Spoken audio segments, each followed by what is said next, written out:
Okay, you guys have an LG dryer like this particular unit here, and if you own one of these, are you having problems with it drying your clothes? Actually not cycling through properly. The cycles will end early, and if you do get a load that doesn't stop prematurely in the cycle, then it still has damp clothes. Well, this may be one thing. Obviously, what you're going to want to do is you're going to want to go to the back of the unit and check your duct. This is what I'm talking about.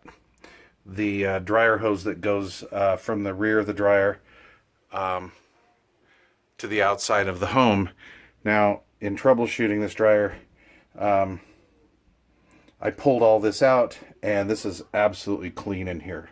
So it's clean here, and out at the outlet on the back of the house, it's clear as well, and none of the vents are plugged up. It has very good flow. So we're going to go back to the dryer itself. Okay, now first thing I would check on this dryer, and this is probably one of the most important things to check. We've gone back and checked the duct, and we found that that is clean. And of course, you're going to want to clean your lint filter system out here. And you know, this is in pretty good shape. But upon inspection, we noticed something here, and that is all the debris that was actually trapped down here. I'm going to grab a light, and we can get down in here and see all of that. Now, I started picking some of it away before I made this video, but these areas down here, like off here to the left, where you can kind of see down into the bottom, that was not like this. This whole area here was just packed with lint. And that being packed like that will not allow proper airflow, so this thing's going to work twice as hard to dry your clothes. So it's going to be more costly and more wear and tear on the dryer. So what we're going to do is we're going to clean this out. And what I did is I took an old coat hanger and broke it in half.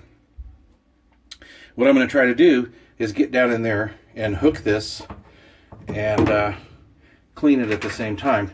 I'll probably end up shutting off the camera to actually do this job, but I want to show you like how I'm going to attempt it anyway. If I can get this down in there. Come on, camera. Anyway, what I'm going to do is I'm going to get a little bag and hold here, and so I don't get this stuff all over the place. What I'm going to do is I'm going to dig this out and try my best to get as much of this out of here as possible. Okay, so I've got all the lint dug out of here, as you can see. Let me grab my light. Got all that cleaned out. It's all nice and clean down in there.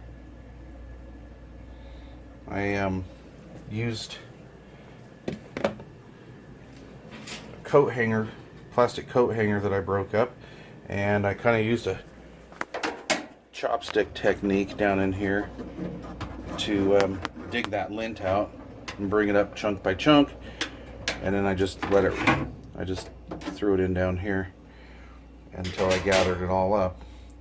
So that's what we pulled out. We also used a Lint Lizard that was laying around to finish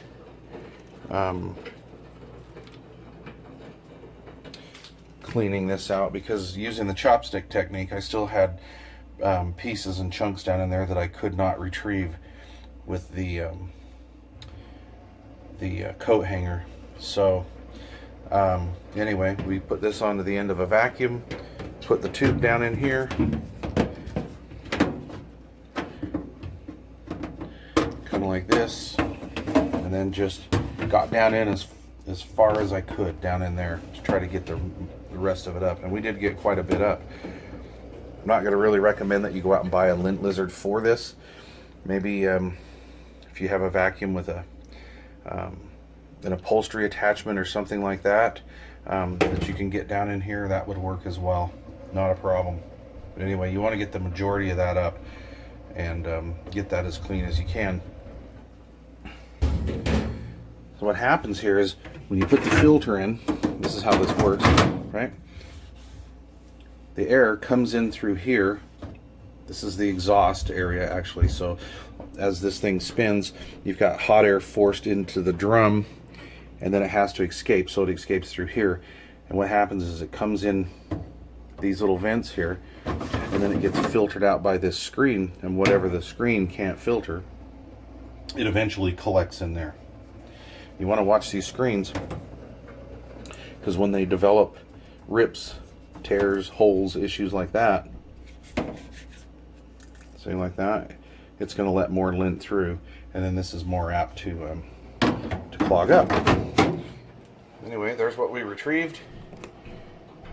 It's not pretty, but the dryer now works as it should.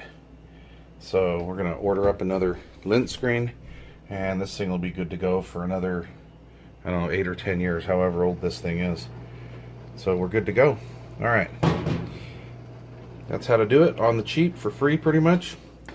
If you like this video, give me a thumbs up. Please don't forget to subscribe.